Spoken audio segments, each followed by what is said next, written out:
우리 마태복음 6장 33절입니다. 우리 같이 함께 찾아서 큰 소리로 한번, 오늘은 좀 합독을 한번 하겠습니다. 한 절이니까요. 우리 큰 소리로 마태복음 6장 33절입니다. 다 찾으셨죠? 합독합니다. 시작.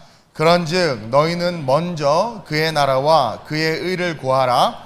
그리하면 이 모든 것을 너희에게 더하시리라. 아멘. 오늘 저는 하나님의 영광을 위하여 라는 제목으로 이 제목과 함께 말씀을 나누려고 하는데요. 2007년도에 제가 전도사 때인데 그때 하나님께서 저에게 개척하라는 마음에 감동을 주셨어요. 여러분들도 알지만 여러분들이 전도사가 목회하는 교회 오겠어요? 목사가 목회해도 교회가 잘 안 되는데, 그렇죠? 근데 하나님께서 개척하라는 마음에 감동을 주셨고 순종을 했죠. 그러면서 기도했습니다. 하나님, 이 교회가 어떤 교회가 되길 원하십니까? 라고 묻는 가운데 하나님께서 선교하는 교회가 되라고 말씀해 주셨어요. 그리고 우리 교회가 사실은 그때 되게 연약하고 약한 모습으로 이렇게 개척을 했기 때문에 재정도 없고 물질도 없는 상태에서 저도 작은 사업을 했었지만 뜻하지 않게 좀 어려움을 당하고 배신을 당하고 하면서 하나님께서 다 깨끗하게 비우게 하시고 그런 상황이었어요. 근데 그렇게 해서 교회가 세워지고, 그리고 하나님께서 마음에 감동을 주셔서 필리핀 땅을 가라고 말씀해 주셔서 갔죠. 가서 선교를 하려고 하는데 아이들을 키워야 되겠다는 생각을 했어요. 그래서 EMGL이라는 사역을 해야 되겠다. Education Mission for Global Leader라는 사역이에요. 그러니까 Education Mission, 교육 선교죠. 왜냐하면 저희들은 물질이 없으니까 뭐 큰 걸 할 수가 없는 거예요. 근데 우리 청년들이 그래도 각자 나름의 지식과 능력들이 있고, 이 아이들이 헌신해서 1년이면 1년, 6개월이면 6개월, 3년이면 3년 가서 아이들을 가르치겠다라는 거예요. 국어, 영어, 수학, 과학, 음악, 미술 이런 것들을. 그래서 좋다, 그럼 우리 그렇게 하자 해가지고 Education Mission for Global Leader, 그러니까 하나님 나라의 정말 리더들을 만들기 위한 교육 선교를 시작하자 하면서 가장 극빈층, 가장 가난한 지역에 들어가서 그곳에서도 가장 가난한 아이들, 그 중에서도 좀 똑똑한 아이들 12명을 택했어요.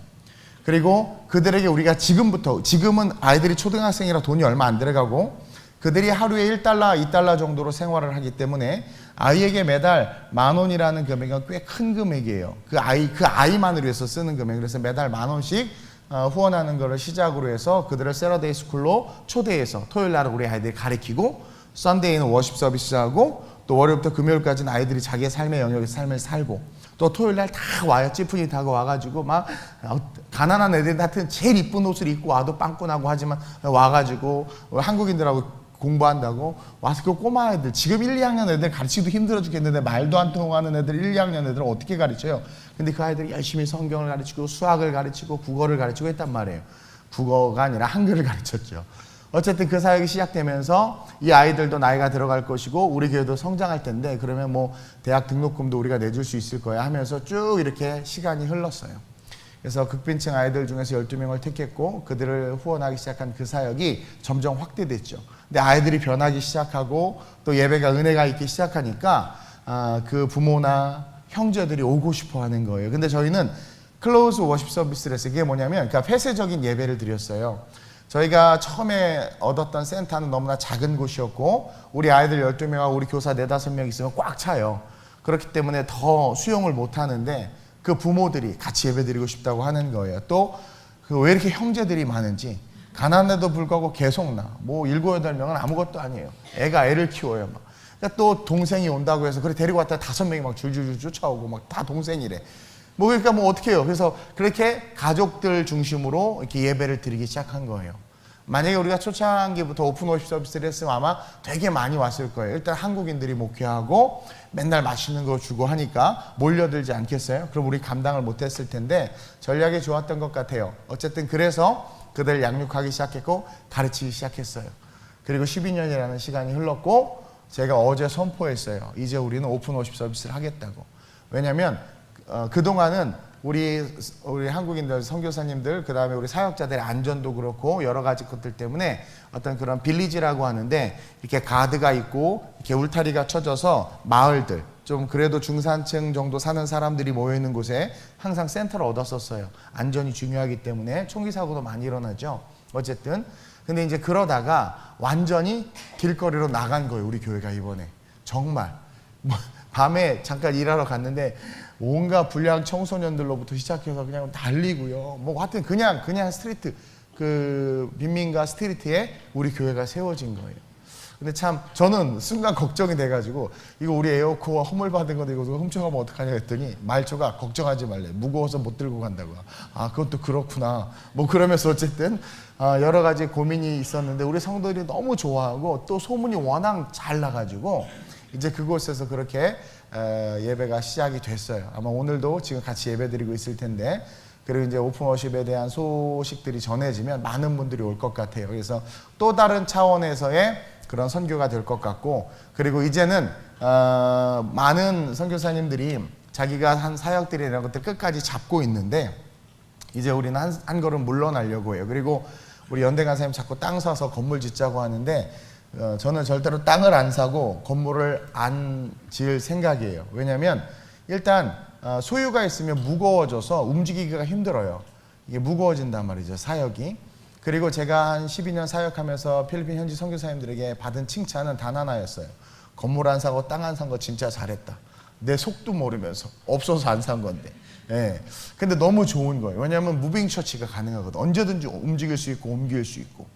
그리고 얘기했지만 그 아보텍이라는 건축 회사예요. 자수성가한 사장, 지금 65세, 한 70세 가까이 되신 분인데, 그분이 피자 공장이 있던 터인데 막 좀 지저분한 막 그런 터예요. 근데 그 피자집이 나가게 되면서 비어 있는데 우리에게 그것을 자기네가 건물을 지어서, 너희 성전을 지어서 주겠다고. 그래서 완전 싹 다 그러니까 건축을 다시 한 거예요. 쉽게 말하면 돈이 엄청 들잖아요. 근데 결국은 이게 가라지, 주차장도 이렇게 천막 이게 위에도 덮어주고 한다고 그랬는데 그건 안 했더라고요. 그래서 내가 우리 문윤희 선교사님에게 이거 왜 안 했어요? 했더니 이 사장님도 돈이 너무 들어가니까 하다가 여기서 마무리를 적당히 졌다는 거예요. 내가 생각해도 돈이 너무 많이 들어가겠어. 너무 잘해줬어요. 그래서 너무 고마운데 월세는 한 50만 원밖에 안 받아, 한 달에. 근데 200석 규모의 성전, 작은 아이들 예배처, 우리 사무실, 그 다음에 주방, 화장실도 3개나 있고, 하여튼 운동장이에요. 그래서 이번 성경학교, 5월에 가는 성경학교가 너무나 기대가 되고, 그 주인이 울면서 자기 간증을 하고, 그럼 자기 인생에 선한 일 하고 싶었나 봐요. 자기가 땅이 있는데 설계도 갖고 오면 니네가 원하는 대로 집 지어주겠다는, 그것도 공짜로 지어주는 거야. 그리고 월세만 내면서 살라는 거죠. 참 하나님이 일하시는 방법들과 모습들이 너무나 귀한 것 같고, 또 그날 온 손님 중에서 대표기도의 정규환 목사님도 그런 얘기를 하더라고요. 참 귀한 사역이라고. 그리고 하는 말이 우리 필리핀 성도들은 다른 필리핀어들하고 좀 다른 것 같다고.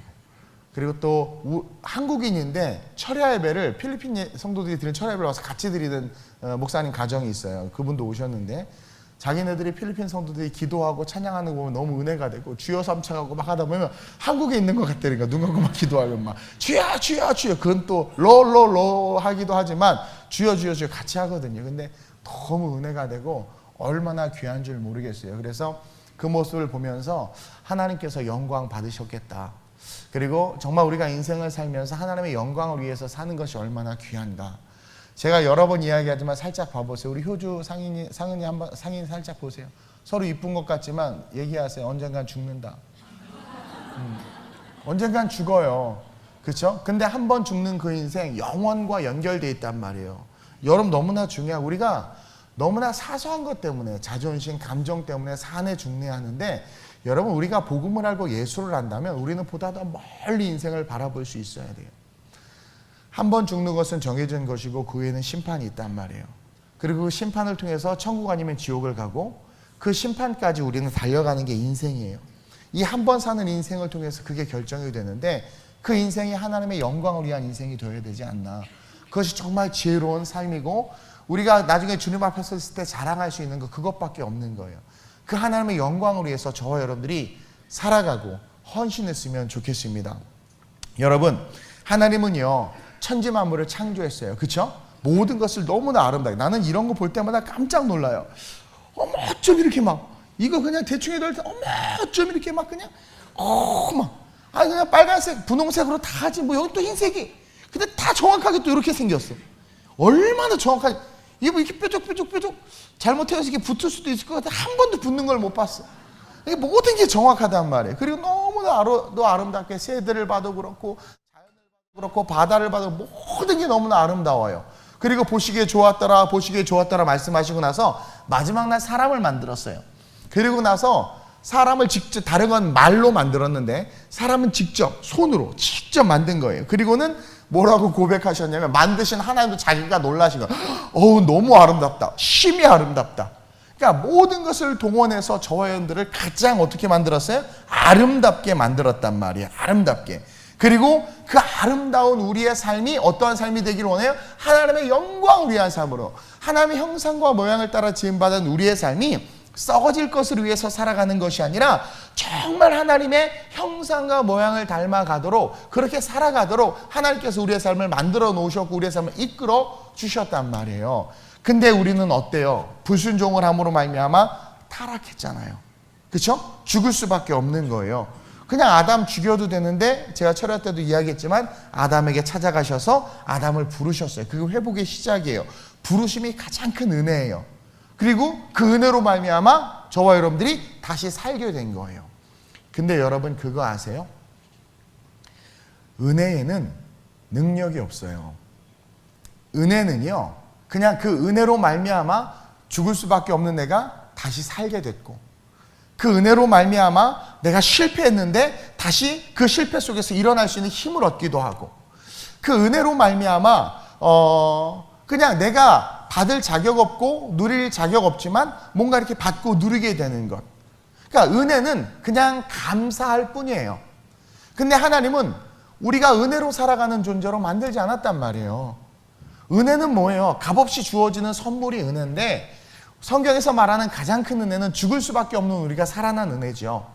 근데 자꾸 은혜를 구하는데 은혜에는 능력이 없어요. 하나님은 우리의 삶이 어떠한 삶이 되기를 원하느냐? 능력의 삶이 되기를 원해요. 그 능력의 삶이 되기 위해서, 그 능력의 삶 자체가 하나님의 영광을 위한 삶인데, 그러한 삶이 되기 위해서는요, 여러분 첫째로 우리는 순종할 줄 알아야 돼요. 여러분, 하나님의 영광을 위한 삶, 그 하나님의 영광을 드러내는 삶은 승리하는 삶이고 능력을 드러내는 삶이에요. 하나님의 형상과 모양을 따라 지음받았단 말이에요. 부부가 아이를 낳았어. 아빠들이 그러죠. 아이 똘똘한 거 보니까 나 닮았어. 넌 근데 왜 이렇게 게으르니? 그거 꼭 엄마 닮았다. 못됐어요, 아빠들이. 좋은 건 다 지 닮았다고 그러고 나쁜 건 다 엄마 닮았대. 그렇죠? 안 그러신 분 있으면 죄송해요. 어쨌든 근데 이 아이가 뭔가 엄마 아빠의 IQ, 엄마 아빠의 재능과 소질을 잘 물려받아서 뭔가 탁월하게 하면 능력을 들어 여러분들 얼마나 좋아요. 과학 경시대회 같은 거 한번 입상했다고 해봐요. 그냥 그 상장을 붙이고 다녀, 부모가 이렇게 가슴에 막. 그렇죠? 아이가 내가 그 아이를 양육하고 그 아이를 학원을 보내고 혹은 그 아이를 가르치고 또 내가 가진 유전적 어떤 기질들이 그 아이에게 흘러가서 그 아이가 뭔가를 드러냈을 때 그것은 부모가 영광을 얻는 거예요. 하나님은요, 자신의 형상과 모양, 이마고 데이, 하나님의 형상과 모양, 하나님의 속성을 우리에게 불어 넣어 주셔서 우리를 하나님처럼 만들었단 말이에요. 하나님 닮게 만들었단 말이에요. 그래서 그걸 가지고 뭘 하게 만드셨어요? 우리에겐 창조의 능력이 있잖아요. 하나님은 무에서 유를 창조하지만 우리는 유에서 유를 창조하는 존재예요. 재료가 있으면 우리는 뭐든 창조해요. 문화를 만들고 막 놀라운 과학을 만들고 막 그랬잖아요. 그럴 때 하나님께 영광을 받으시는 거예요. 믿음이라는 능력을 통해서 막 광야를 행진하는 그 모습을 통해서 누가 영광 받아요? 하나님이 영광 받는단 말이에요. 하나님은요, 우리가 넘어지고 엎어지고 쓰러져서 죽을 수밖에 없는데 모세가 중보해서 다시 살려줘. 그렇게 은혜로 연명하는 인생으로 우리가 살아가는 것이 아니라 능력을 드러내는 삶으로 살아가길 원하는데, 그 능력을 드러내는 삶은 첫째로 순종하는 삶이라는 거예요. 오늘 말씀에 이 말씀을 한번 좀 띄워줘 보세요. 그런즉 너희는 먼저 그의 나라와 그의 의를 구하라. 그러면 이 모든 것을 너에게 더하시리라. 여기서 가장 주목해야 될 단어가 뭐냐면 그런즉 너희는 먼저라는 단어예요. 먼저. 여러분, 이것은 뭐냐면 우선순위를 뜻하는 거예요. 모든 것 중에 우선순위, first, 가장 중요한 것이 있는데 그게 뭐냐면 바로 순종이라는 거예요. 순종은 가장 강력한 능력이에요. 여러분, 예수님께서 이 땅에 오신 목적이 뭔 줄 아세요? 예수 그리스도께서 2000년 전에 이 땅에 오셨죠. 여러분들의 사업을 잘 되게 하기 위해서 오셨나요? 주님, 내 사업 좀 잘 되게 해주세요. 물론 우리가 그분의 자녀이기 때문에 구할 수 있어요. 근데 주님은 그것 때문에 오신 게 아니란 말이에요. 2000년 전에 주님이 왜 오셨는 줄 아세요? 우리를 구원하기 위해서? 뭐 틀린 말은 아니에요. 그러나 그것은 first, 주님이 이 땅에 오신 목적이 아니에요. 병든 자를 치유하고 가난한 자를 부유케 하기 위해서 우리 주님이 오셨다고요? 아니요. 그것은 second, 그것은 메인의 일이 아니라 서브의 일이란 말이에요. 2000년 전에 예수님께서 이 땅에 오신 목적은 단 하나, 아버지의 뜻에 순종해서 온 거예요. 그러니까 예수님이 이 땅에 오신 것은 우리를 구원하고 우리를 뭐 병든 자를 치유하고 가난에서 해방시키고 그렇기 위해서 오신 것이 아니라 아버지의 뜻에 순종하기 위해서. 아담과 하와가 범죄함으로 말미암아 죽어야 되는데, 그냥 죽이면 되는데 하나님은 그들을 아담아 내가 어딨냐 부르시면서 살리기로 작정하시는 그 순간 천상에서 네가 가라 지구. 그래가지고 예수님 그때 이제 죽이기로 작정하신 거야. 그것에 순종, 아버지의 뜻에 순종한 거예요. 예수님은 삼위일체 하나님이 창조를 같이 하셨단 말이에요. 삼위일체 하나님 천국에서 함께 계시는데 그 위격 중에서 상위의 위격이라고 말하는 게 성부 하나님인데, 성부 하나님은 창조와 그 다음에 우리의 생사화복을 주관하는 것과 심판과 모든 것을 주관하시는 아버지 하나님이세요. 그 하나님께서 어떠한 결정을 하셨냐면 내 백성을 살려야 되겠다. 그러면서 예수에게 너 가서 죽으라는 거죠. 어린 양을 찢어 죽이면서 봤지 예수, 이게 너야 나중에 이렇게 돼야 돼. 그러고 예수님을 찢어 죽이시기로 결정하신 거예요. 그리고 예수님을 내려보낸 거예요. 그래서 예수님께서 그냥 순종해서 오셨어요. 그러다가 그분이 순종해서 오신 게 어디서 티가 나느냐, 겟세마네에서 기도하는데 힘들었단 말이에요. 예수님이 다 했는데 이 70억 인구의 죄악을 감당하는 게 너무나 괴로운 거예요. 왜냐하면 하나님과 커넥팅 되어 있던 예수님이 십자가에 달려 죽는 그 순간 하나님은 등을 쥐셔야 돼. 그분과의 관계가 끊어지는 거예요. 미아가 쇼핑몰에서 엄마 아빠하고 같이 다닐 때 아무렇지도 않은데 순간 엄마 아빠가 안 보여봐요.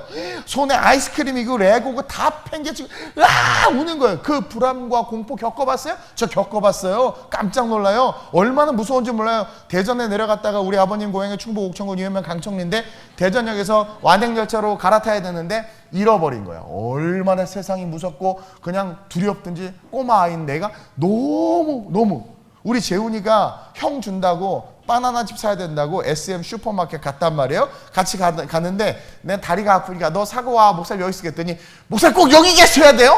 그러고 가더라고요. 잊어버릴까봐, 미아가 될까봐. 얼마나 두려운지 몰라요. 내가 가진 모든 것들이 다 사라지는 거예요. 예수님은 그런 두려움이었고 하나님과 관계가 단절되는 두려움이었고 동시에 선하시고 의로우시고 온전하신 분인데 모든 죄악이 그 순간 다 예수에게 전가되는 거예요. 전 인류의 죄악이 다 전가되는 거예요.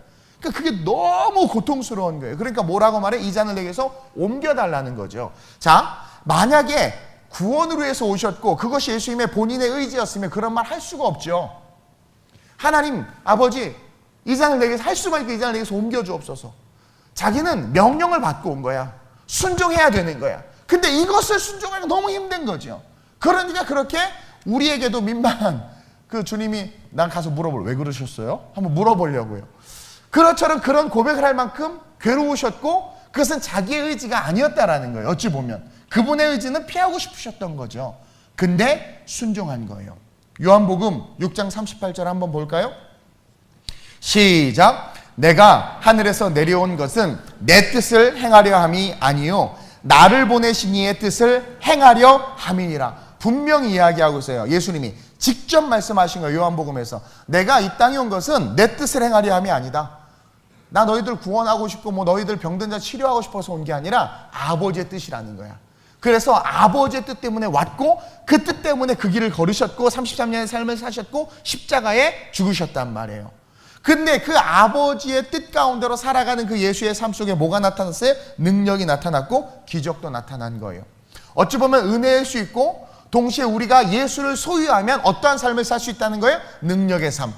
그래서 예수님이 뭐라고 말씀하세요? 너희는 나보다 더 큰 걸 감당할 수 있다고 그런단 말이에요. 그것은 우리가 은혜로만 살아가는 존재가 아니라 뭐예요? 이미 받은 은혜의 감사함으로 능력 있게 삶을 살아가길 원한다라는 거예요. 할 수 있거든요. 무슨 말이냐? 믿는 자에게는 능치 못할 것이 없느니라. 모든 것이 갖춰져서 선교하고 모든 것이 갖춰져서 공부하고. 어떤 아이가 그래요. 나도, 저희 때는 이제 독서실이라고 하죠. 그런 걸 끊어서 공부하는 애들이 좀 잘 사는 애들이었단 말이에요. 막 또 좋은데 아우 나도 독서실 같은 거 끊어주고, 나도 국영수 과외야, 그럼 나도 서울대학교 가겠다, 이렇게 말하는 놈만 아무리 붙여줘도 못 가요. 정말 그래요. 환경과 상황을 핑계대면서 뭔가 갖춰지면 선교하고, 뭔가 갖춰지면 내가 주의를 하고, 아유 목사님 좀만 기다리십시오, 내 목표액이 있는데 그 금액만 딱 모으면 그때부터 주의를 하겠습니다. 모여봐, 안 해. 또 다른 이유가 생겨요. 그렇죠? 그것처럼 저와 여러분들, 하나님께서 그냥 때가 되고 환경이 되면 하겠습니다가 아니라, 하나님은요 어떠한 상황과 환경을 떠나서 성령의 감동이 오는 그 순간 그 말씀에 순종해서 우리가 주의를 감당하기를 원한단 말이에요. 예수님이 순종하신 것이 하나님의 뜻을 이루기 위함이었고, 그것이 주님의 삶의 목적이었어요. 그래서 예수님께서는 하나님 아버지께서 하라고 하신 일이기 때문에 그냥 순종해서 이 땅에 오셨고 그 길을 걸어가고 있단 말이에요. 근데 순종하는 예수 그리스도를 가장 싫어했던 게 누구냐면 마귀예요. 그래서 예수님이 3년간 이제 공생의 사역을 시작할 때 마귀가 달려들었어요. 그래서 뭘 예수에게 시험했냐면, 뭐 뛰어내려라, 떡 만들어 먹어라 막 그랬잖아요. 다른 말로 말하면 불순종하게 만든 거예요. 아버지의 뜻대로 살지 않고, 너를 위해서, 배고프잖아, 너 광야에서 금식하는 게 배고프잖아, 너 얼마나 힘들어, 너가 하나님인데 지금 이렇게 인간의 몸을 입고 높은 데서 뛰어내리면 막 받들 거 아니야. 그리고 너 나한테 절해, 그럼 내가 천하만국 다 줄게. 이건 뭐냐면 아버지의 뜻에서 자꾸 예수를 멀게 만드는 거예요. 순종하지 못하게 만드는 거예요. 왜냐하면 마귀는요 불순종을 타고 역사한다고 제가 설교했죠. 우리 한번 볼까요? 에베소서 2장 2절 시작. 그때 너희는 그 가운데서 행하여 이 세상 풍조를 따르고 공중에 권세 잡은 자를 따랐으니 곧 지금 불순종 아들들 가운데서 역사하는 영이라. 아유, TV가 크니까 나도 자막이 보이니까 좋네. 전에는 자막이 안 보였는데 계속 이걸 봤는데, 그렇죠? 그 유튜브 같은 거 보면 다른 목사님 이렇게 앞에 보면서 말씀을 읽는데 너무 신기했어. 저걸 다 외우시나? 그때 봤더니 자막이 뜨더라고요. 나도 한번 해봤어요. 너무 좋네. 불순종 아들들 가운데서 역사하는 영. 그렇죠? 불순종하는 자들을 통해서 누가 역사해요? 마귀가. 그래서 마귀는 예수님을 불순종하게 해서 예수님까지 뒤흔들려고 했던 거예요. 이해해요? 그러니까 불순종하기 시작하면, 가룟 유다도 불순종했기 때문에 마귀가 올라탄 거죠. 마귀는 끊임없이 불순종하는 자들을 통해서 하나님의 영광을 가리우고, 그 영광을 가리운다는 것은 하나님의 능력을 빼앗는 거예요. 빼앗는 거. 그렇기 때문에 예수님은요 그것을 알고 오직 말씀으로 마귀를 대적했고 아버지의 뜻을 이루었단 말이에요. 그러면서 그 과정 가운데 능력과 기적과 치유를 통해서 하나님의 나라, 하나님의 능력이 무엇인지 우리에게 보여주셨어요. 그리고 그것을 보고 배운 베드로도 안진뱅이를 일으켰고, 사도행전에서 수많은 사도들이 귀신도 내어줬고 병든 자도 치유했다라는 거죠. 여러분, 순종은 능력이에요. 저와 여러분들이 하나님의 영광을 위한 삶을 살고 싶다, 그러면 순종하세요. 그것이 무엇이든 한번 순종해 보세요. 어느 날 여러분들에게 철야에 나와서 작정하고 기도해라 하면 그것에 순종해 보세요. 그때 능력이 나타나요. 제발 값싼 은혜만 구하면서 주님 오늘 너무 힘들어요, 오늘은 집에서 누워서 기도할 테니까 내 기도 응답해 주세요. 주님 오늘은 너무 허리가 아파서요, 누워서 이렇게 유튜브로 예배드릴게요. 물론 좋아. 근데 그래서 하나님께서 제발 여기서 은혜를 베풀어. 그래서 예배는 드리죠. 그리고 또 한 주가 지나가요. 그러나 그냥 은혜로 그냥 한 주가 지나가는 것 뿐이야. 뭔가 능력이 나타나고 열매가 나타나고 아무것도 없는 거예요. 제가 입당 예배를 듣는 뭘 느꼈냐면 진짜 아무것도 없이 시작해서, 여러분 정말 nothing이었어요. 우리 교회 개척부터 500만 원밖에 없었지만, 그래서 지하 성전을 보고 다녔고, 누구에게 돈 빌려달라는 말 제가 못하거든요. 그리고 저 역시도 누가 빌려달라고 그러면 그냥 줄 거 아니면 저도 잘 빌려주지를 못해요. 왜? 없으니까 못 빌려주고, 그리고 빌려주면 그냥 줬다고 생각해버려요. 그 또 받으려고 하면 괜히 맘 상하더라고요. 그러다 보니까 하나님만 의지한 거, 붙잡은 거예요. 근데 그렇게 열악한 상황임에도 불구하고 하나님께서 선교하라고 하는 말씀에 순종해서 그냥 순종한 거예요. 그냥 그분이 나의 하나님이시고 내가 그분의 종인데 어떻게 종이 주인의 말에 불순종할 수 있어요? 근데 순종했더니 이런 열매가 맺혀진 거죠. 순종했더니 아름다운 우리 교도 부흥했을 뿐만 아니라 순종했더니 어떻게 돼? 유럽의 사역들도 넓어지고, 그러니까 순종했더니 nothing, 아무것도 없는 인생에서 하나님이 행하신 일들이 드러난단 말이에요. 온갖 불법과 편법을 행하고 나서는 현수 막 크게 걸고 하나님이 하셨습니다. 그러면 누가 봐도 하나님이 한 거 아닌 거 알거든요. 다 편법 불법으로 한 거 알잖아요. 근데 그게 하나님이 한 거예요? 얼마나 이기적인 고백이에요. 근데 진짜 아무것도 없는 상태에서 순종만 해서 걸어갔는데 열매가 맺혔다. 그거 진짜 누가 한 거예요? 하나님이 한 거죠. 근데 그걸 또 누가 했다고 그래요? 사람이. 내가 했다. 목사님이 했다. 뭐 힘 있는 장로님이 했다. 사람에게 영광을 돌리면 절대로 하늘의 상급이 없다고 그랬어요. 저는 이 아름다운 우리 교회가 주님 다시 오시는 그날까지 하나님의 영광을 위해서 걸어갔으면 좋겠어요. 그러기 위해서 우리 꼭 기억합시다. 순종해야 돼요. 그래서 주님은 순종이 제사보다 낫다고 끊임없이 이야기하는 거예요. 오늘 말씀 우리가 얼마나 좋아하는 말씀이에요. 앞에 말씀은 싫어하죠? 먼저 그의 나라와 그의 의를 구하라. 우리가 좋아하는 건 뭐예요? 33절 하반절 이후 이 모든 것을 너에게 더하리라. 그렇죠? 이거 그러면서 내일 일을 위하여 염려하지 말라. 내일 일은 내일 염려할 것이 한날 괴로움 그날로 촉하리라. 할렐루야. 이것만 좋아한단 말이에요. 근데 그런 인생이 되기 위해서 우리가 기억해야 될 단어, 그런즉 너희는 먼저. 이 먼저라는 것은 순종할 때 순종이 제사보다 낫다고 말씀하시는 그 하나님을 바라보면서 한번 순종해 보세요.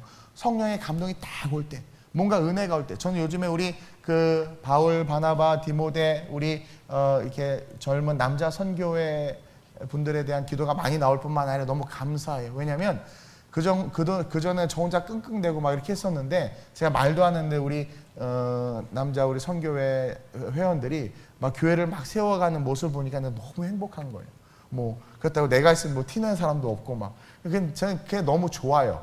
얼마나 감사하고 귀해. 그러면서 함께 그리스도의 몸을 세워가는 거예요. 모르겠어요. 또 누가 권총 들고 너 해 막 이렇게 해서 했는지는 모르겠지만 중요한 건 순종한 거죠. 순종. 이게 너무나 좋은 거야. 그 마음에 감동을 때 제가 하겠습니다. 그 시간이 지나잖아요. 하나님은 반드시 순종에는 100배의 열매로 갚아주세요. 30배, 60배, 100배는 순종할 때 받는 열매란 말이에요. 그리고 저 여러분들 알다시피 히스기야 왕도 선대의 왕을 따르지 않고 종교개혁했잖아요. 왕이 딱 되면 해야 되는 그런 룰들이 있어요. 근데 이 히스기야는 선대 왕들이 했던 걸 하지 않고 아셀의 목상을 막 찍어버리고 산당을 다 폐했단 말이에요. 그러면서 종교개혁을 한 거야, 쉽게 말하면. 근데 어느 날 병이 들었어요. 너무 자기의 인생이 힘들고 괴로우니까 기도했단 말이에요. 벽을 보면서. 그때 하나님 뭐래요? 내가 네가 한 일을 안다 그래요. 근데 히스기야가 어떻게 종교개혁을 했겠어요? 다 타락한 왕들의 유전, 왕들의 열전이 다 타락했었는데 히스기야의 마음에 성령의 감동이 있었던 거예요. 그가 말씀을 읽고 그가 선지자의 음성을 듣고 깨달은 거죠. 여러분들 가끔 설교를 들을 때 이렇게 마음에 딱 감동이 올 때가 있단 말이에요. 막 뭉클할 때가 있단 말이에요. 그것은 제가 말을 잘해서가 아니고 그 문장이 좋아서도 아니라 성령이 그 순간 그 말씀을 들어야 되는 게 너다라고 콕 찍어주는 거예요. 그때 그걸 딱 받고 순종하잖아요. 그때부터 그 사람은 능력의 삶이 되는 거예요. 제가 말하잖아요. 우리는 첫 번째 우리의 마음속에 첫 번째 주시는 마음이 하나님께서 주시는 마음이에요. 우리 인간은요, 뭐 성악설 뭐 그런 말들 많이 하는데 성선설이 맞아요. 그러니까 그런 논리로 따지면, 왜냐면 하나님 우리를 선하게 만들었어요. 선하게 먼저. 하나님의 형상, 이마고데이가 우리 안에 있단 말이에요. 근데 그 다음에 타락한 거죠. 그래서 그 다음에 태어난 사람들 다 타락했다. 물론 오리지널 신, 유전적 죄로 말미암아 현상은 타락했을지라도 본질은 하나님의 자녀란 말이에요. 만약 그 본질까지 타락했으면 하나님이 예수를 주실 이유가 없지. 어쨌든 우리는 선하단 말이에요. 그리고 양심이라는 것은 하나님께서 주신 거기 때문에 하나님은 그 양심을 통해서 항상 처음 주시는 생각이 하나님의 생각으로 주세요. 여러분 안 그래요? 아, 교회 가야지. 이 생각부터 들지. 이번 주는 빠져야지. 이 생각부터 들어요? 절대 그러지 않거든요. 그렇죠? 막 아줌마들 놀다가도 집에 가야지. 그때 가면 아무 문제가 없는데 옆에서 좀 더 놀다가 그럴까? 갔더니 이 아줌마는 밥 다 넣는 남편한테 또 되게 혼나고 막.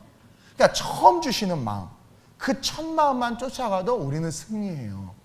하나님 우리를 사랑하기 때문에 우리 안에 말할 수 없는 탄식으로 말미암아 부르짖는 성령께서 콕콕콕 찍어. 근데 여러분 꼭 두 번째 마음이 안 좋은 마음 아니야? 한번 생각해 보세요. 아유, 우리 목사님 잘생겼어. 근데 배가 너무 많이 나갔잖아. 이게 막 다 이게 이 사탄이 준 생각이라, 이 두 번째 생각이. 오직 힘들면 먹어야 설교를 하니까 이렇게 먹었겠어요. 이것처럼 저와 여러분들이 하나님의 뜻을 분별하는 게 아주 쉽다라는 거예요. 그래서 그 첫 번째 주시는 생각만 쫓아가도 우리의 삶에는 능력이 드러나요. 저 역시도 이렇게 선교해야 되겠다 마음이 딱 감동이 와요. 그러다가 근데 제 정도 없고, 지금 청년들도 요즘 다 우리 교회는 다 실업자들만, 왜 우리 교회 실업자가 다 없어져가지고 막, 그렇죠? 안 돼. 이 두 번째 생각 때문에 멈추면 끝나는 거예요. 근데 우리 지금 내가 사진 2부 때 보여주려고 그랬는데, 우리 새로 이전한 성전에 옆에 벽이, 그러니까 길거리에, 거리 막 아이들만, 근데 이렇게 벽이 이렇게 비어 있어, 큰 벽이. 나는 그 벽을 보자마자 이민주 A 집사님이 딱 생각이 나는 거야. 얘기해버렸네요, 강대상에서. 아이들하고 여름에 가서 그림을 그려줬으면 좋겠어. 벽화를 막 그 창세기부터 계시록까지 막 계시록에 막이 막 그려놓고 막 여기가 끝이다 막 그러면서. 그러니까 뭔가 그 첫 마음, 감동. 그 진짜 보자 그 마음이 딱 들었어요. 근데 싫어할 텐데, 철회 때 밥 안 해줄 것 같은데, 무서우신 분인데, 막 이 두 번째 마음은 마이가 주는 마음이죠. 그러니까 첫 마음이 중요한 거야. 항상 첫 마음. 내가 우리 교회 이걸 봉사해야지. 첫 마음, 이렇게 해야지. 그 마음에만 순종해서 여러분들이 걸어가면 능력이 나타나요. 그래서 너희는 먼저 하나님의 말씀하겠다라는 거예요. 이어서 말씀하잖아요. 그의 나라와 그의 의를 구하라. 자, 이 둘째로 그의 나라와 그의 의는 뭐냐면 그의 나라와 그의 의는 뭐냐면 비전이에요. 자, 너희는 먼저 순종하고, 둘째로 그의 나라와 그의 의를 구하라. 이것은 하나님의 나라, 그의 나라와 그의 의, 하나님의 나라, 하나님의 영광을 바라보라는 거예요. 여러분, 2000년 전에 예수님께서 이 땅에 오신 것은 킹덤, 하나님의 나라가 이 땅에 임한 거예요. 그리고 하나님의 나라가 임한 그곳에 어떤 일이 일어나요? 병든 자가 치유됐어. 가난이 떠나가고 귀신이 떠나갔단 말이에요. 그의 나라와 그의 의, 하나님의 나라, 눈물이 없어, 상함이 없어, 아픔이 없어, 실패가 없어, 고통이 없어. 그게 임하는 거예요. 이해돼요? 그의 나라와 그의 의로움, 선함, 진실함, 사랑, 희생, 헌신, 그의 의, 그분이 가진 그 의로우심들, 그런 것들을 바라보는 거예요. 이것을 우리의 삶으로 적응하면, 내가 병들었어요? 그러면 그의 나라를 바라봐요. 킹덤 오브 갓, 하나님의 나라는 뭐예요? 병든 자가 없어요. 상한 자가 없단 말이에요. 왜 예수님께서 3년간 공생하면서 그 사역의 3분의 1이 병든 자를 치유한 거예요? 주님은 병을 주시지 않았어요. 주님은 병을 원하지 않아요. 그리고 병은 죄의 열매가 맞아요. 그럼 지금도 그러나요? 지금도 물론 그것이 맞아요. 근데 하나님은 은혜를 베풀어 주셔서 그것이 하나님의 영광이 되게 하도록 만들어 놓으신 거예요. 근데 중요한 건, 어쨌든 우리는 죄 때문에 죽을 수밖에 없는데, 하나님의 나라가 임함으로 말미암아 어떻게 돼요? 병든 자에게 주님이 뭐래? 네 죄가 사해졌다. 너무나 많아요. 그 본문을 다 인용할 수는 없지만 우리가 다 아는 본문이에요.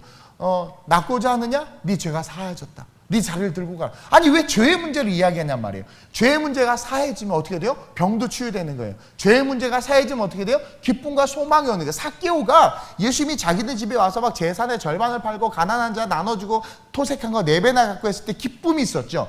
그 기쁨은 뭐냐면 죄가 사해진 거예요. 예수님이 함께함으로 말미암아 삭개오가 갖고 있던 그 예수님이 옴으로 말미암아 그 죄가 사해지고 하나님의 나라가 삭개오에게 임하니까 전에 없던 기쁨이 샘솟고 행복이 샘솟은 거란 말이에요. 저와 여러분들의 인생 속에 하나님 나라에 대한 비전이 있어야 돼요. 실패했어요? 여러분들 nothing, 아무것도 없는 것 같아요? 여러분 도저히 다시 일어설 수 없을 것 같아요? 그것은 여러분들이 하나님의 나라에 대한 비전을 바라보지 못해서 그래요. 그분의 나라는 저 천국에도 있지만 지금 이곳에 임재하셔서 우리와 함께 하신단 말이에요. 그 비전을 바라봐야 돼요. 제가 개척할 때 선교하는 교회가 되라, 그 말을 딱 마음에 품자마자 하나님께서 저에게 지구를 보여주셨다고 해요. 지구. 그래서 지구를 기도하는데 지구가 제 가슴에 쏙 들어오는 거예요. 그러니까 하나님이 이 지구를 보여주는데요, 내 믿음의 그릇이 너무 종기만 해. 이게 안 들어가. 그것을 내가 환상으로 보는 가운데 뭐라고 기도했냐면, 주여, 주는 토기장이시오니 내 그릇을 박살내 주옵소서. 그리고 오 마이 러브 마이 달링 마이 갓 하면서 하나님 나와 함께 내 뒤에 성령께서 그릇을 빚어주셔서, 큰 그릇으로 빚어주셔서 지구가 담겨요. 근데 진짜 신기하게요, 큰 손이 갑자기 나오더니요 빚기 시작하는 거예요. 그릇을 막 빚더니 지구가 쏙 들어가. 그래서 그것을 차진이가 그림으로 옛날에 한번 그려줬었어요. 우리 박차진이라고 있어요. 지금 성가대인데 안 보이네. 하여튼 이 그 환상은 그 간증을 듣고. 그래서 저는 그때 nothing 아무것도 없었지만 끊임없이 꿈꾸면서 걸어갔고, 그래서 그때 제 별명이 꿈동산. 뭐여라 꿈동산. 탈바가지 쓰고 애들 옛날에 이렇게 나와서 하는 거 있죠. 몸은 사람 몸인데 탈을 쓰니까 얼굴이 크잖아. 머리 큰 사람들을 꿈동산이라고 그래요. 저 얼굴이 좀 커요. 근데 여러분 남자는 얼굴이 커야 돼요.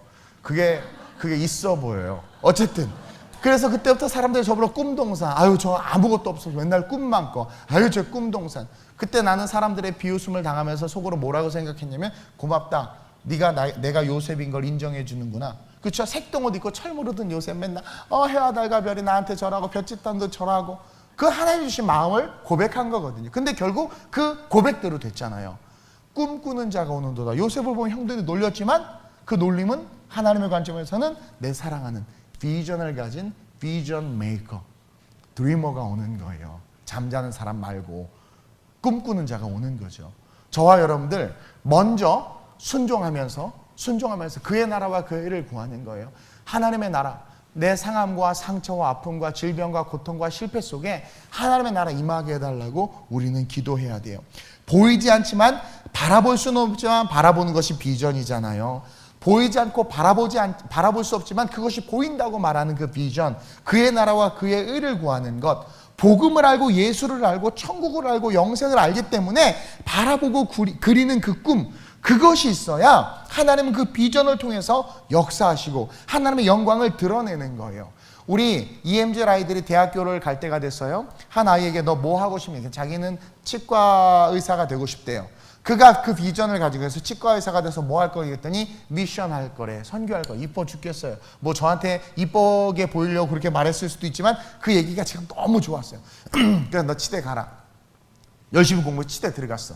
그래서 내가 오늘도 엊그제도 그 아이에게 같이 의자 500개 사러 다니면서 뭐라고 그랬냐면, 야 내가 너 치대 졸업하고 치과 의사 자격증 따면 바로 치과 차려주겠더니 입이 여기 걸렸어. 너무 좋아. 왜냐면 그 아이의 비전을 제가 들었잖아요. 자기가 치과 의사가 돼서, 필리핀은 이빨이 너무 안 좋아요. 아이들이 너무 열악하고 막 양치도 잘 안 하고 그래서 너무 안 좋은데 자기가 그렇게 열심히 부자들 치료해서 번 돈으로 선교하고 가난한 자를 돕겠다라는 거. 우리가 했던 것이 자기도 하고 싶대. 아이들 키우고 공부시키고 하고 싶대. 얼마나 예뻐요. 그 비전이 있으니까 어떻게, 나는 걔보다 능력이 있잖아요. 그러니까 목사님이 해줄게, 목사님이 차려줄게. 제가 그랬단 말이에요. 우리 아버지도 동일한 마음 아니겠어요? 내가 하나님의 나라에 대한 비전이 있어요. 하나님 교회를 회복시키는 일을 하고 싶습니다. 하나님 유럽에 예배자기를 세우고 싶습니다. 나 좋다고 하는 거예요. 하나님 저 프로 골퍼가 되고 싶습니다. 하나님 저도 좀 브랜드 아파트에서 좀 살아봅시다. 뭐 이게 아니잖아요. 그리고 하나님 저도 동그라미 4개 달린 좀 차 좀 타봅시다. 이거 아니잖아요. 그의 나라와 그의 일을 위한 거 아니겠어요? 그 하나님 보시기에 이쁘겠어요? 믿겠어요? 이뻐 죽지요. 죽으시진 않지만 이쁘시죠. 이쁘시대. 이뻐하시겠지요. 그러니 어때요? 능력이 나타나는 거예요. 그래서 너희는 먼저 순종하면서 그의 나라와 그의 일을 구하는 거예요. 그러면 이 모든 것을 너에게 더하시리라. 이 모든 것은 우리가 구한 것 플러스 우리가 있어야 될 것을 아시는 하나님께서 그 있어야 될 것을 다 주시는 거예요. 이 축복은 순종하는 자, 그리고 하나님의 나라, 킹덤 오브 갓, 하나님의 나라를 바라보고 그것의 연장선인 천국을 바라보는 자, 그런 자들에게 주는 거란 말이에요. 여러분, 주님은요 많은 병자들 앞에 나갔단 말이에요. 문제 있는 자들, 사복음서에 나와 있는 병자들을 여러분들이 대할 때 오늘 우리의 삶 속에서 실패하고 문제 있는 자들을 싸잡아서 그 카테고리에 넣으면 돼요. 자, 주님이 자기가 메시아임을 증거하고 자기가 메시아임을 선포했어요. 그러자 수많은 병자들이 나왔단 말이에요. 그들이 예수 앞에 나올 때 뭘 갖고 나왔을까? 여러분 아파 보셨어요? 어떤 청년 하나 그러더라고요. 선교 가서 배가 너무 아픈 거야. 급 화장실이 필요한 거죠. 그랬더니 기도가 나오더래. 너무 급하니까 막 간절하게 내서, 야, 넌 비유가 어째 그 모양이냐 했더니 목사님 진짜 장난 아니었어. 그래서 간절하게 기도가 나오면서 목사님 그거 견뎌보지 않으면 몰라요. 그래서 몇 대 패줬어요. 왜냐면 저희 어머님이 암 때문에 좀 투병하셨거든요. 그래서 저는 암 때문에 힘들어하는 사람들이 얘기 들으면 그냥 제가 겉으로는 그냥 기도합니다 하지만 진실되게 기도하고 중보하는 게 있어요. 그 아픔을 제가 알기 때문에. 근데 이게 우리가 여러분 몸이 아프면은요 뭐라도 다 믿어요. 그래서 아프면 별거 다 사 먹잖아요. 뭐 좀만 다 사 먹잖아요. 누가 아니래도 그거 붙잡아요. 왜? 간절함이 있거든요. 예수님이 메시아라고 그랬고 막 천국 복음을 선포했더니 아픈 사람은 다 나와. 병자가 치료되는 건 다 나와. 그러니까 나와서 그들이 바라보는 건 저분이 정말 메시아라면, 하나님의 아들이라면 이 병 고칠 수 있어라는 믿음이 있는 거 아니겠어요? 그러니까 나오는 거예요. 그리고 그 믿음으로 나왔더니 혈병도 치유되고 소경도 눈을 뜨고 안전병에도 일어났잖아요. 그렇죠? 여러분들이 믿는 예수가 진정한 메시아라면 그 메시아 앞에 여러분들은 비전을 가지고 반드시 나갈 수 있어야 된다라는 거죠. 그분이 메시아라면 그분은 반드시 그 비전을 이루어 주실 수 있다라는 거예요. 그리고 주님은요 항상 병든 자에게 뭐라고 말씀하시면 네가 낫고자 하느냐. 여러분 요한복음 5장 5절에서 6절을 보면 시작. 예수께서 그 누운 것을 보시고 왜 안 읽어요? 다시 처음부터 시작. 예수께서 그 누운 것을 보시고 병이 벌써 오래된 줄 아시고 이르시되 내가 낫고자 하느냐. 그렇죠? 내가 낫고자. 38년 된 병자에게 찾아가서 병이 이미 오래된 걸 알아요. 그러니까 오래됐는데도 불구하고 비전을 세상에 두고 있었던 거야. 물이 동하면 낫는다는 세상, 돈만 있으면 행복하다는 세상의 진리, 지식, 집만 바꾸면 좋고 내 자녀 어떻게든 좋은 대학 가면 그게 행복한 줄 아는 세상의 소망을 두고 있었는데 아무런 변화가 없는 거죠. 그래서 병이 오래된 것을 아시고 가셔서 뭐라고 말하면 내가 낫고자 하느냐. 이것은요, 너 비전이니? Do you have a vision? 너 비전이니? 물어보는 거예요. 너 비전이 있니? 하나님은 우리에게요 끊임없이 다가와서 너 비전이 있니? 근데 그 비전은 뭐냐면 내가 메시아라는 것을 믿어? 내가 메시아인 걸 믿고 그 믿음으로 말미암는 비전이 있니? 그것을 묻는 거예요. 그때 낫길 원하나이다. 당신이라면 능히 낫게 할 줄 믿습니다. 제가요 개척하면서부터요 여러분들이 저를 실족하게 했어요. 넌 곧 망한다. 넌 안 된다. 야, 너 11조 내는 성도도 없고. 저는 너무 많이 들어서 너무 힘들었어요. 진짜. 그래서 근데 저는 그때마다 어떤 마음이 있었냐면 저는 단 한 번도 목회가 실패한다거나 예를 들어서 선교지에 갔다가 문제가 생겨서 어려운 일을 당한다거나 필리핀 선교를 딱 갔는데 어떤 선교사님이 저한테 그러는 거 얘기 들으셨어요? 몰렸더니 CCC 팀이 배 타고 섬에 들어갔다가 배가 뒤집혀서 애가 한 명 죽었다는 거예요. 또 어떤 선교사 얘기 들으셨어요? 뭐였더니 그 선교팀 유럽에서 선교하는데 뒤차가 가서 박아가지고 애들이 교통사고 나서 현지 병 입원하고 난리가 났다는 거예요. 그래서 교회 문 닫았대. 또 어떤 목사님은 수련회 갔는데 애가 바닷가에서 수영하다가 물에 빠져가지고 죽어서 자기네 교회는 절대로 수련회가 없대. 주님 오실 때까지 수련회가 없대. 온갖 불안하고 막 그런 얘기 막 들려주는 거예요. 근데 전 단 한 번도 그런 거 염려해 본 거 없어요. 여러분 그거 아세요? 내가 분명히 메시아가 메시아인 줄로 알고 그분이 말씀하신 것을 순종해서 걸어가요. 성경은 네 믿음대로 될 거라고 그랬어요. 여러분 이것을 간과하지 마세요. 믿음은 실제예요. 믿음은 눈에 보이고 손에 잡히는 돈보다도 더 확실한 거예요. 믿음은요 그것은 보이지는 않지만 세상을 뒤흔들 수 있는 가장 강력한 능력이에요. 인간을 하나님이 도구적 존재로 만들어 놓으시고 그 도구를 통해서 인류를 발전하게 하셨는데 그 인류를 뒤흔들 수 있는 가장 강력한 도구가 믿음이라는 도구예요. 그래서 믿음은 바라는 것들의 실상, 비전, 바라는 것들, 보이지 않지만 보이는 것들의 실상, 믿음은 그것을 만들어낼 뿐만 아니라 보이지 않는 것들의 증거라 그 모든 것들을 나타나게 할 수 있는 능력이라는 거죠. 그래서 그분이 메시아인 것을 알고 온전한 믿음을 가지고 걸어가면 할 수 있거든요. 무슨 말이냐? 믿는 게 능치 못할 것이 없다라는 거예요. 그래서 저는 믿는 거예요. 그래서 저는 항상 기대하고 항상 소망을 가지고 항상 미래에 대한 비전을 선포해요. 이번에도 선포했어요. 자, 이렇게 우리가 필리핀 이렇게 됐지만 더 부흥할 것이고 이제 여러분들이 훌륭하게 잘할 것이고 그런 것들 믿음으로 바라보는 거예요. 돈도 하나도 안 들어 세상에. 돈도 하나 땅 보러 가려면 막 차 타고 가도 기름값이라도 들잖아. 그냥 보면 돼. 그렇게 비전 바라는 것들의 실상. 내가 낫고자 오늘 주님이 여러분들에게 물어보실 때 대답할 게 있어야 돼요. 분명한 비전이 있어야 돼요. 저에게는 세계 선교에 대한 비전이 있어요. 그리고 아름다운 우리의 모든 성도들과 천국 가는 비전이 있어요. 너 낫고자 하니? 너 비전이 뭐니? 저는 천국 가는 거예요. 너 비전이 뭐니? 그때까지 선교하는 거예요. 이 고백을 할 때 이것이 곧 뭐예요? 그의 나라와 그의 의를 구하는 거예요. 그러면서 마지막으로 하나님의 영광을 위하여 우리는 예배해야 돼. 예배. 여러분 예배는 제가 예전에 예배의 정의를 한번 이야기한 적이 있어요. 아주 오래전에 한 이야기인데 예배는 따라합시다. 하나님을 하나님이라 외치는 함성이다. 그러니까 예배는 뭐 주기도문부터 시작해서 뭐 예배는 하나님을 먼저 찬양하고 기도하고 말씀 듣고 이게 예배 그게 예배가 아니라 예배는 우리가 여기 왜 모여 있어요? 왜 모여 있어요? 하나님 때문에. 지나가는 교회 안 다니는 사람들이 교회 가네, 예배 드리러 가나 보다. 우리가 모여서 지금 뭘 하고 있는 거예요? 이 자체가 하나님을 높이고 있는 거죠. 여러분 농구 경기나 축구 경기 같은 거 할 때 보면 내 편, 특히 한일전 할 때 봐봐요. 난리나. 대한민국 막 응원하고 와 함성. 그렇죠? 내가 사랑하는 거야. 내 팀이야. 저 팀이 잘했으면 좋겠어. 너무나 잘 아는 거예요. 그것처럼 예배는 하나님이 하나님이라고 막 외치는 함성이 하나님은 하나님이시면 이게 예배예요. 찬양하고 우리가 워십하고 말씀을 전하고 기도하는 게 하나님이 진짜 하나님이라는 거야. 이게 예배예요. 이 예배. 이 예배를 위해서 우리가 살아가는 그 삶, 그것이 하나님의 영광을 위한 삶이고 오늘 말씀에 그런즉 너희는 먼저 그의 나라와 그의 의를 뭐라고 돼 있어요? 구하라. 그렇죠? 구하라고 돼 있어요. 구하라. 아까 철회 때도 이야기했지만 하나님이 아담에게 이야기합니다. 아담아 아담아 내가 어디 있느냐. 타락한 아담, 하나님의 명령에 불순종했고 불순종의 결론은 죽음인데 다시 하나님의 음성이 들려요. 창세기 3장 9절이죠. 시작. 여호와 하나님이 아담을 부르시며 그에게 이르시되 내가 어디 있느냐. 이 부르심은 회복의 시작이에요. 그리고 이 부르심에 응답하는 아담의 기도가 자신의 실존을 그대로 아뢰므로 말미암아 다시 하나님과의 대화가 시작되고 문제가 해결되면서 아담과 하와는 다시 하나님을 예배하는 예배자가 된 거야. 자, 죄로 말미암아 죽을 수밖에 없었고 이제 하나님의 음성을 들을 수가 없어요. 이제 완전히 분리된 거야. 죄가 있으면 하나님과 함께 할 수 없어요. 근데 하나님 다시 찾아가셨어. 그 어둠을 뚫고 아담아 내가 어디 있느냐.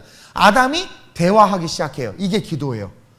이 기도로부터 뭐가 시작돼요?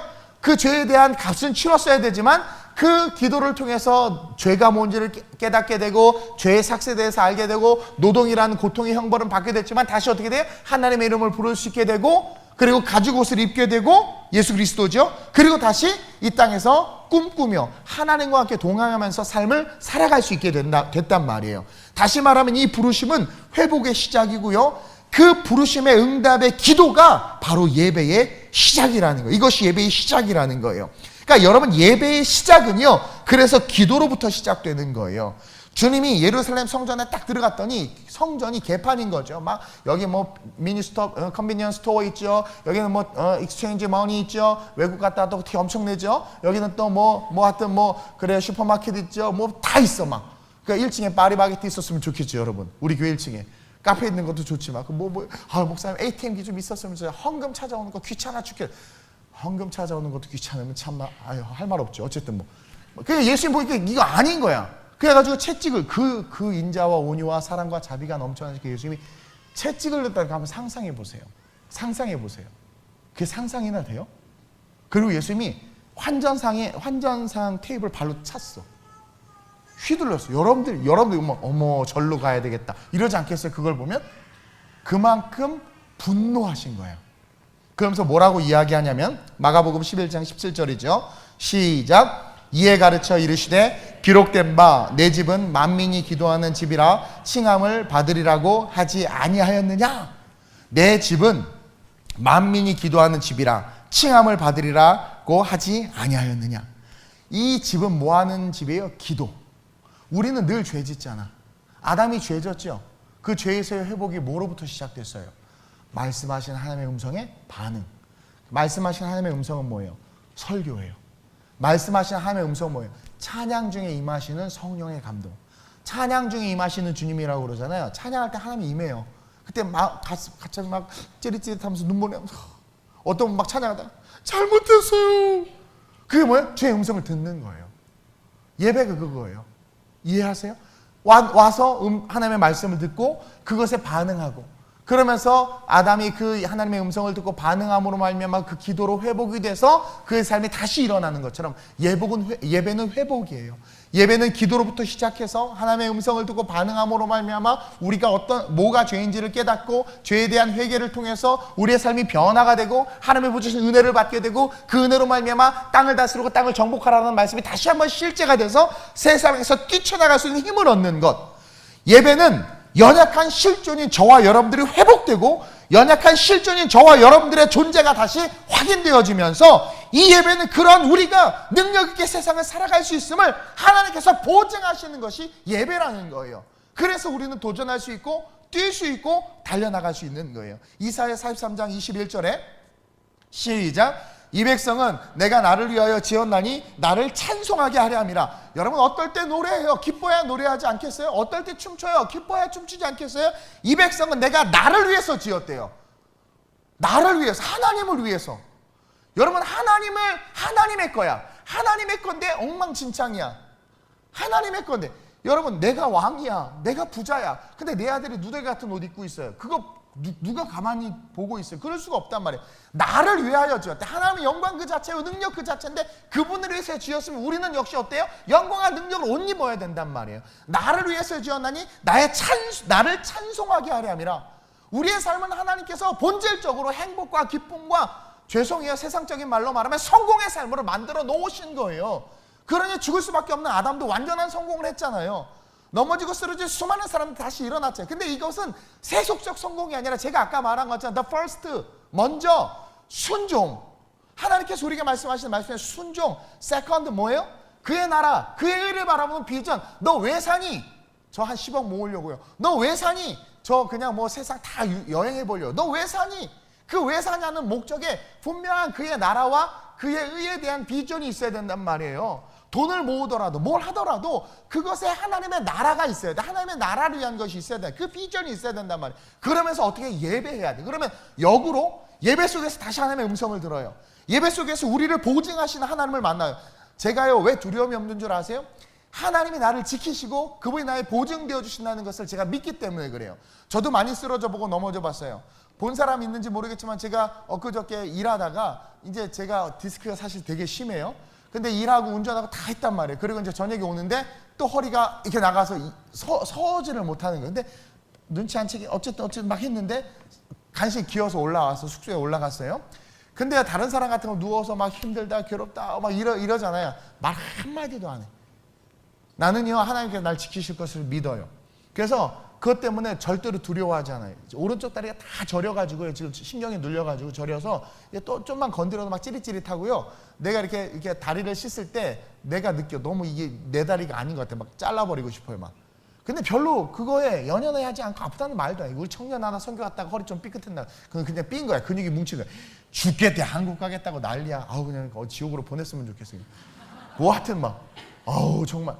근데요. 그게 내가 예배 속에서 다시 은혜를 받고 그것이 보증이 되고 힘을 얻으니까 그동안 세상을 바라보면서 아우 나도 사례비 좀 많이 받고 아우 나도 지금 임대 아파트 좀 떠나서 나도 좀 자이든 캐슬이든 좀 살아봤으면 좋겠고 아우 나도 뭐 좀 했으면 아우 나도 뭐 내가 막 그러다가 다시 어떻게 돼요?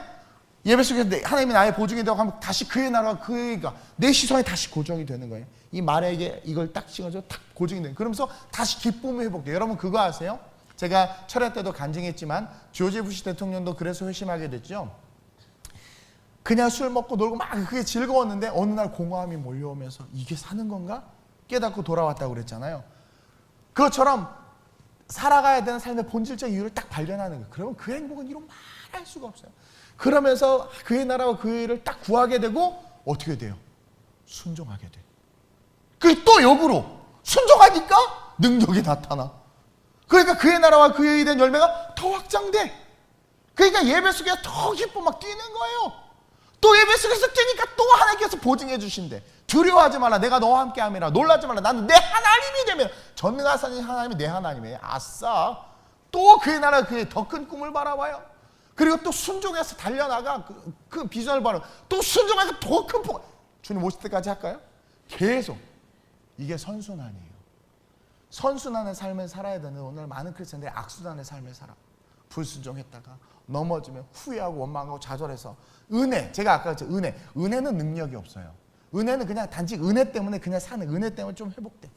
그러면 다시 기회를 준다면 순종을 통해서 순종. 근데 또 불순종해. 넘어져. 그러다가 후회해 또. 근데 은혜로 또 살아나. 이 악순환이 악순환. 대부분의 크리스천들이 그런단 말이에요. 막 제주고 넘어져. 주야 제발 살려주시면 사랑해. 살려줘. 우리 하나님 또 속아줘. 살려줘. 할렐루야 역시 우리 하나님 사랑해줘. 그러면 그때부터 잘해야 되잖아요. 며칠 잘해. 며칠 주일 예배도 막 주중 예배도 나오다 습관. 잘못된 습관 고치지 않으면 안 돼요. 그 습관을 또 화투 치고 또 돌아다녀 막. 그러다 요번에 필리핀에서 한 우리 집사님이 간증을 했는데 내가 왜 웃는데 난 못 알아서 따갈로 오라. 알아봤더니 자기가 사행성 복권을 좋아했는데 아직 끊지는 못했지만 은혜가 있어서 반만 하고 있나 봐. 저 끊으려고 하네. 너 다 그래서 웃은 거야. 그렇죠? 그 습관을 고쳐야 돼요. 어쨌든. 그러니까 또 넘어져. 그또 은혜. 그러니까 은혜로 살아가는 인생은 미안하지만 죄송해요. 듣기 싫어도 어쩔 수 없어요. 그 기생하는 인생이에요. 은혜로. 그냥 또 오늘도 은혜로. 은혜. 은혜 아니면 왠지 음률도 마음에 안 들어요. 뭐 단조 같고 그렇죠? 은혜로다. 그냥 이게 테라피야 그냥. 이런 찬양 부르지 마세요.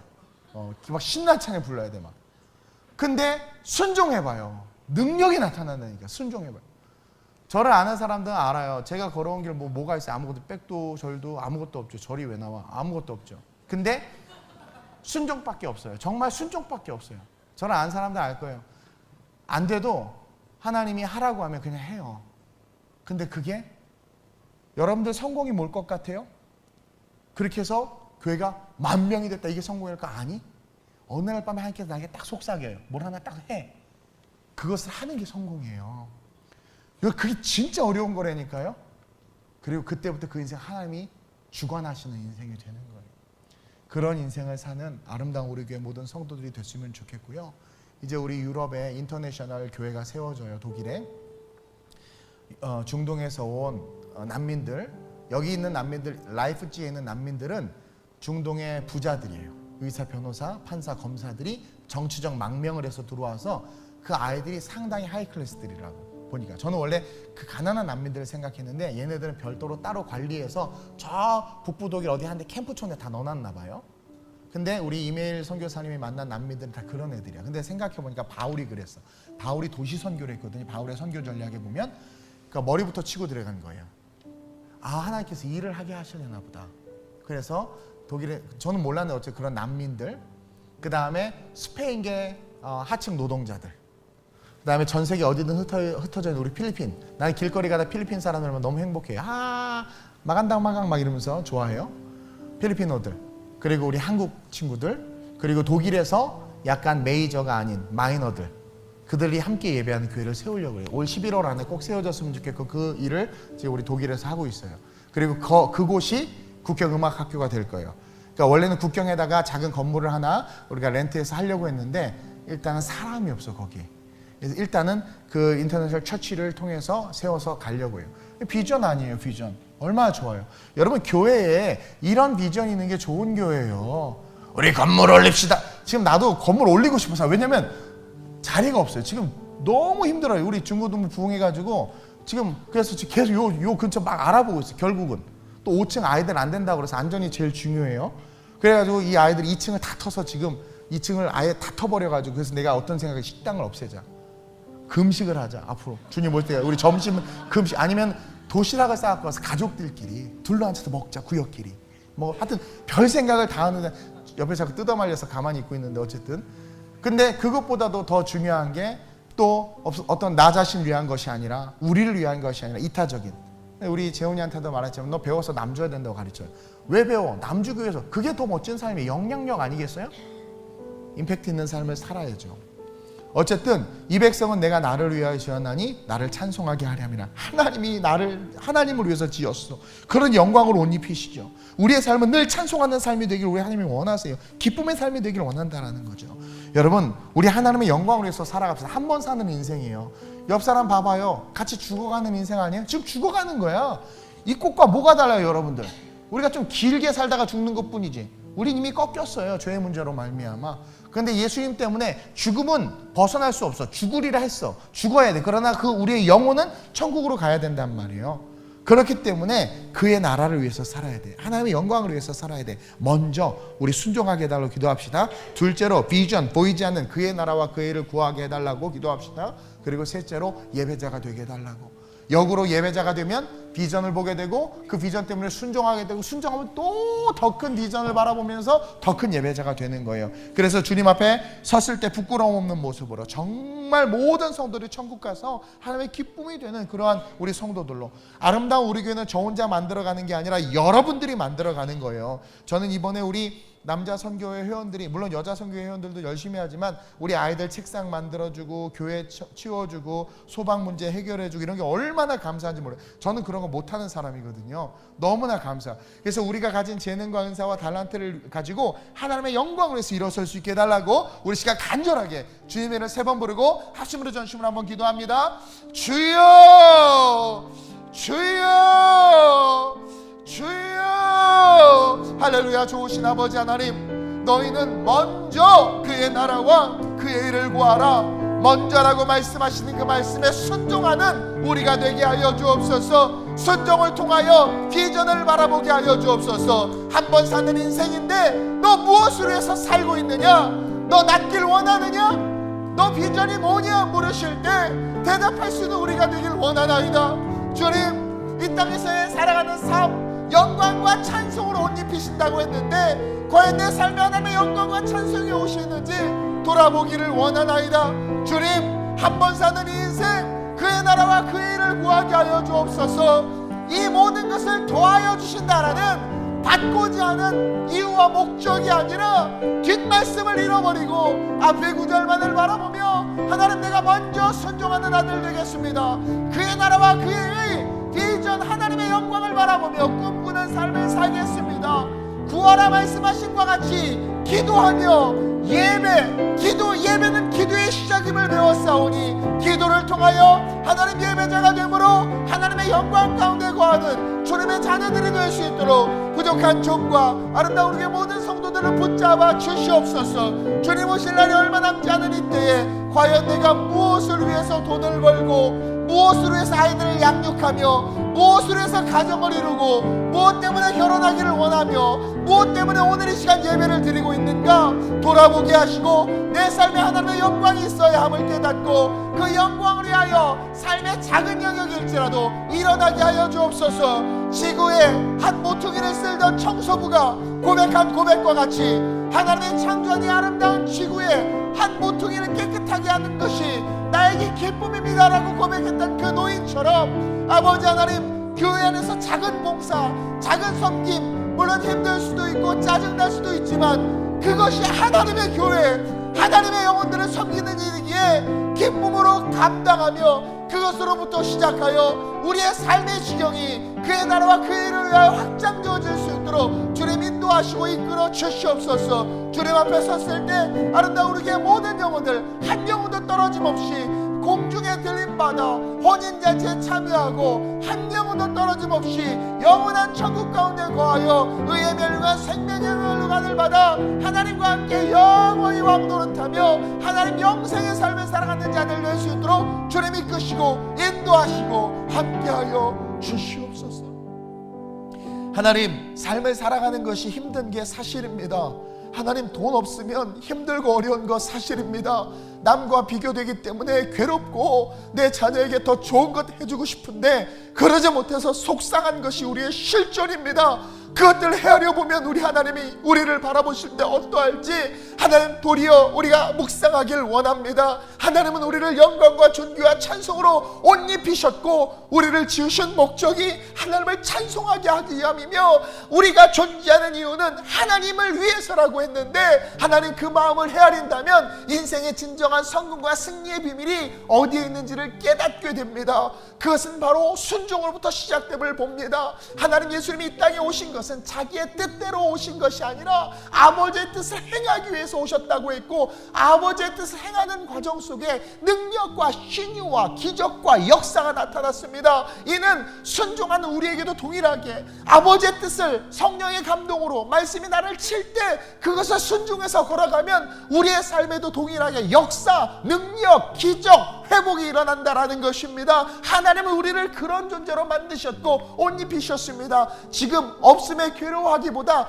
없기 때문에 더 하나님 앞에 순종하는 우리의 심령 되게 하시고, 있을지라도 부자 청년이 예수 앞에 나왔다가 영생을 얻으려고 했지만 오히려 그 있음이 걸림돌이 되어 돌아갔습니다. 있음으로 말미암아 감사하기 이전에 그 있음 가운데 또한 주님의 뜻이 무엇인지 물을 수 있는 자들 되게 하셔서 어찌하든 아름다운 우리 교회 모든 성도들이 순종의 자녀들 되게 하셔서 그 순종으로 말미암아 누구나 볼 수 없고 누구나 바라볼 수도 소유할 수도 없는, 그러나 순종하기 때문에 바라볼 수 있고 소유할 수 있는 저 천국과 함께 하나님 나라의 비전을 소유하게 하여 주옵소서. 살아갈 이유와 목적이 분명하게 하여 주옵소서. 지나가다 누가 툭 쳤을 때 주님 너의 꿈이 뭐냐라고 말할 때 분명히 말할 수 있는 자들 되게 하여 주옵소서. 너 왜 돈 버는지 물어볼 때 분명히 말하는 자들 되게 하여 주옵시고, 너 어디를 향해서 가냐라고 물을 때 분명히 천국을 향해서 간다고 말할 수 있는 자들 되게 하여 주옵소서. 이를 위해서 예배가 필요합니다. 하나님, 기도로부터 시작함으로 하나님과의 관계가 회복되고 그러므로 말미암아 하나님 거룩하게 하나님의 영광을 드러내는 삶으로 우리의 삶이 일어설 수 있음을 가르쳐 주셨사오니, 아름다운 우리 교회 주님 다시 오시는 그날까지 신령과 진정으로 예배하는 성도와 교회 되게 하셔서 그것이 또한 연이어져 하나님의 나라를 바라보고 순종하는 삶으로 확장되어져서 하나님 마지막 이 세대에 주님께서 붙잡고 크게 쓰시는, 또 많은 사람들을 구원하는 구원의 방주로서 이 교회가 쓰임받게 하여 주옵소서. 병든 자들을 고쳐주옵소서. 하나님, 고통과 아픔 속에 있는 자들을 치료하여 주시옵소서. 그들의 아픔을 누구보다도 잘 아시는 주님께서 주님 그들의 마음속에 말씀해 주시고 그 말씀에 순종하는 자들마다 기적을 경험하게 하여 주옵소서. 하나님, 순종할 때 기적이 일어납니다. 네 자리를 들고 일어나 가라. 순종할 때 기적이 일어나는 것입니다. 그러므로 우리 교회 모든 성도들 기적과 예수의 흔적과 하나님의 축복으로 하나님 가득 넘쳐나는 행복하고 찬란한 인생들 되게 하여 주옵소서. 감사함을 드리며 우리 주 예수님의 이름으로 축복하며 기도드립니다. 아멘. 아멘.